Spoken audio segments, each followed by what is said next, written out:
আসসালামু আলাইকুম। ডেটা ভিজুয়ালাইজেশনের মাধ্যমে প্রয়োজনীয় তথ্য দৃষ্টিনন্দন, সঠিক ও সহজবোধ্যভাবে উপস্থাপনের জন্য চার্ট নির্বাচন অত্যন্ত গুরুত্বপূর্ণ। আমাদের দৈনন্দিন জীবনে ব্যবহৃত চার্টগুলোকে আমরা প্রধানত চারটি ভাগে ভাগ করতে পারি। এক, রিলেশনশিপ চার্ট, যেখানে আমরা ভেরিয়েবলের মধ্যে পারস্পরিক সম্পর্ক দেখি। সেকেন্ড, কম্পারিজন চার্ট, এখানে আমরা ভেরিয়েবলের আহ মাঝে তুলনা দেখি বা টাইমের সাপেক্ষে পরিবর্তন দেখি। তিন, ডিস্ট্রিবিউশন চার্ট, এখানে আমরা সাধারণত আহ, পরিসংখ্যানের কোনো ভেরিয়েবলের ডিস্ট্রিবিউশনটা দেখি। দেন কম্পোজিশন চার্ট, এখানে আমরা একটি ভ্যারিয়েবলের ভিতর এর উপাদানগুলোর আহ, সাধারণত কিভাবে অবস্থান করতেছে বা পরিমাণটা কিরকম সেই জিনিসটা দেখি। তো আজকে এই ভিডিওতে আমরা রিলেশনশিপ চার্ট এবং কম্পারিজন চার্ট নিয়ে কথা বলবো। প্রথমেই আমরা দেখি রিলেশনশিপ চার্ট।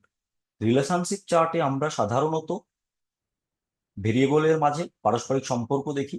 সেই ক্ষেত্রে যদি দুইটি ভ্যারিয়েবল থাকে তাহলে সাধারণত আমরা স্ক্যাটার প্লট ইউজ করতে পারি। যেমন আমরা এখানে দেখতেছি কোনো আহ, একটা শহরের সেন্টার থেকে ডিস্টেন্স এবং হাউস রেট। সো এখানে একটি বাড়লে একটি কমে, এটি আমরা স্পষ্ট দেখতে পাচ্ছি।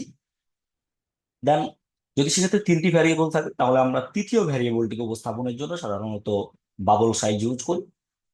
সো আগের চারটির সাথে যদি আমরা ঠিক সেই নির্দিষ্ট ডিস্টেন্স এবং রেন্টের সেই এলাকাতে কি পরিমাণ পপুলেশন আছে সেটা দেখতে চাই, তাহলে আমরা বাবল সাইজের মাধ্যমে সেটা রিপ্রেজেন্ট করতে পারি। তো সাধারণত দুই বা তিনটি ভ্যারিয়েবলের জন্য রিলেশনশিপ চার্টটি ব্যবহার করা যায়।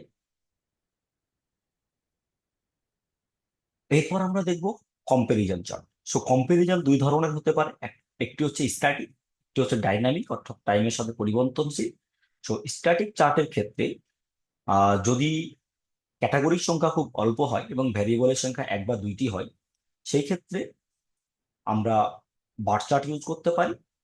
সো আমরা প্রথম চার্টটিতে দেখতেছি এখানে আমাদের একটি ভেরিয়েবলের অনেকগুলো ক্যাটাগরি আছে, প্রায় 10টির মতো। তো সেই ক্ষেত্রে আমরা কলাম চার্ট ইউজ না করে বার চার্ট ইউজ করতে পারি। অর্থাৎ এই ক্ষেত্রে আমাদের নিচের চার্টটি বেশ যৌক্তিক। এবং দ্বিতীয় ক্ষেত্রে আমরা দেখতে পাচ্ছি দুইটি ভেরিয়েবলের তুলনা, যেখানে আমরা অর্ডার কোয়ান্টিটি এবং ডেলিভারি কোয়ান্টিটি এই তুলনা দেখতেছি। সো এইখানে যেহেতু মাত্র তিনটি ভেরিয়েবল আছে, তিনটি ক্যাটাগরি আছে, সো আমরা এটাকে বার চার্টের তুলনায় কলাম চার্টে বেশি যৌক্তিক মনে হচ্ছে। এরপর আমরা দেখব যদি ভেরিয়েবলের সংখ্যা একের অধিক হয়, আবার অনেকগুলো ক্যাটাগরি থাকে। যেমন আমরা উপরের চারটিতে দেখতে পাচ্ছি, এখানে আমরা আহ, 9টি ক্যাটাগরির প্রোডাক্টের 9টি ক্যাটাগরির 3টি বিভাগের অর্ডারের পরিমাণ দেখতে পাচ্ছি। এখন আমরা যদি 3টি বিভাগের অর্ডার এবং ডেলিভারি দেখতে চাই, সেটা এই চার্টের মাধ্যমে দেখা পসিবল না। সো আমরা এই ক্ষেত্রে চার্টগুলোকে বিভাগ ওয়াইজ ভাগ করে নিয়ে অর্ডার ভার্সেস ডেলিভারিটা দেখতে পারি। পাওয়ার বিআইতে আমরা এটা স্মল মাল্টিপল নামে একটি অপশন আছে, সেটি ইউজ করে করতে পারি। এরপর আমরা দেখব ডাইনামিক, অর্থাৎ টাইমের সাথে চেঞ্জ হয় যেখানে। সো এখানে যদি ভেরিয়েবলের সংখ্যা অল্প থাকে এবং একটি ক্যাটাগরি বা সর্বোচ্চ দুইটি ক্যাটাগরি থাকে, আমরা সেক্ষেত্রে বার চার্ট ইউজ করতে পারি। আমরা এখানে 4টি কোয়ার্টারের সেলসের পরিমাণ দেখতে পাচ্ছি। কিন্তু এক্ষেত্রে যদি পিরিয়ডের সংখ্যা বেশি হয় এবং সিঙ্গেল ক্যাটাগরি থাকে, তাহলে আমরা সাধারণত একটি লাইন চার্টের মাধ্যমে দেখতে পারি। এখানে আমরা 12 মাসের সেলস ভ্যালুটা দেখতে পাচ্ছি।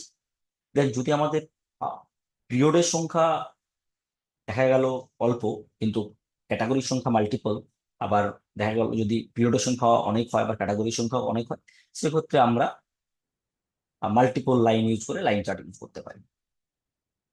সো এই গেল হচ্ছে আমাদের দুইটি চার্টের বিষয়ে আলোচনা। এরপর আমরা আজকের ভিডিওতে আহ দু একটি স্পেশাল চার্ট নিয়ে আলোচনা করব।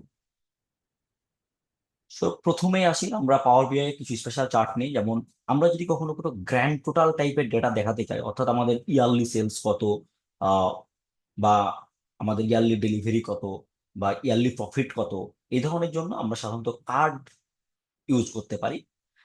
দেন আমরা কোনো টার্গেটের এগেনস্টে অ্যাচিভমেন্ট যদি দেখতে চাই, তাহলে আমরা সাধারণত সেখানে গজ ইউজ করতে পারি, এবং গজের কালার কোডিং এর মাধ্যমে আমরা অ্যাচিভমেন্ট হয়েছে কি হয়েছে অথবা অ্যাচিভমেন্ট হয়নি এই জিনিসটা দেখতে পারি। যখন আমরা এখানে দেখতে পাচ্ছি টার্গেট 15 মিলিয়ন, 14 মিলিয়ন অ্যাচিভ হয়েছে, তো এখানে ইয়েলো মার্ক দেখাচ্ছে। আবার এখানে সেকেন্ড চার্টটিতে আমরা দেখতেছি টার্গেট 13 মিলিয়ন, অ্যাচিভ হয়েছে 14 মিলিয়ন, সো এটা গ্রিন হয়ে গেছে। সো এটা অডিয়েন্সের বোঝার জন্য খুব সহজ হয়। দেন আমরা আরেক ধরনের চার্ট এখানে দেখি, কেপিআই চার্ট। কেপিআই চার্টের মাধ্যমে সাধারণত আমরা কোনো একটি টাইমের টাইমের মাধ্যমে কোনো একটা টাইমে, যেমন ডিসেম্বর কোনো একটা মাসে বা কোনো একটা কোয়ার্টারে আমাদের যে গোল আছে, গোলের রেসপেক্টে আমাদের অ্যাচিভমেন্ট কতটুকু অ্যাচিভমেন্ট হয়েছে, কতটুকু পেছনে আছে, আমরা সেটা দেখতে পারি। যেমন এখানে আমরা যদি দেখি, সেলফ টার্গেট গোল ছিল আমাদের 12 লাখ, সেখানে অ্যাচিভ হয়েছে 12,19,000, অর্থাৎ এখানে 1.66% আমাদের গোলের তুলনায় অ্যাচিভমেন্ট বেশি হয়েছে। তো আমরা যদি, এবং এটা গ্রিন দেখাচ্ছে, আমরা যদি কোনো একটা মাসে যাই, সেপ্টেম্বর মাসে যাই, তাহলে আমরা এখানে দেখতে পাবো আমাদের আহ গোলের এগেনস্টে আমাদের অ্যাচিভমেন্ট হয়েছে 11,24,000, যেটা গোলের তুলনায় কম। সো এখানে আমরা অটোমেটিক্যালি রেড মার্ক দেখতে পাচ্ছি, এবং এখানে আমরা কতটুকু গোলের চেয়ে আমরা পিছনে আছি সেটাও দেখতে পাচ্ছি।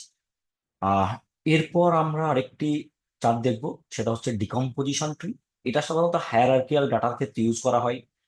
যেমন 1 বছরের ডাটা আছে, আমরা সেটাকে ভেঙে যদি কোয়ার্টার ওয়াইজ দেখতে চাই বা তারপর মান্থ ওয়াইজ দেখতে চাই, এই ধরনের। তো আমরা এখানে যেমন আমাদের টোটাল সেলস ভ্যালু আছে, এটা আমরা প্রথমে যদি আমরা বিভিন্ন কোয়ার্টারে ভাগ করে দেখতে চাই, তো আমরা 3টা কোয়ার্টারে ভাগ করে দেখতে পাচ্ছি। এরপরে কোয়ার্টার রিলেভেন্ট মাসের ডেটাগুলো দেখতে পারি। দেন আমরা এখানে আরো কিছু ভেরিয়েবল অ্যাড করেছি, যেমন আমাদের ডিভিশনাল সেলস, ওই মাসে কোন ডিভিশনে কত ছিল, এরপর সেই সেই ডিভিশনের কোন ডিস্ট্রিক্টে কত হয়েছে, দেন প্রত্যেকটা উপজেলায় কত হয়েছে, এবং এরপর আমরা যদি দেখতে যাই প্রত্যেক উপজেলায় ক্যাটাগরি কত হয়েছে, এইভাবে আমরা দেখতে পারি। একইভাবে আমরা যে কোনো ব্রাঞ্চে ক্লিক করে সেই ব্রাঞ্চের রিলেভেন্ট ডেটাগুলো দেখতে পারি। সো আজকে এই পর্যন্ত, আমরা পরবর্তী ভিডিওতে কম্পোজিশন চার্ট এবং ডিস্ট্রিবিউশন চার্ট এবং আরো কিছু স্পেশাল চার্টের ফিচার নিয়ে আলোচনা করব। ধন্যবাদ।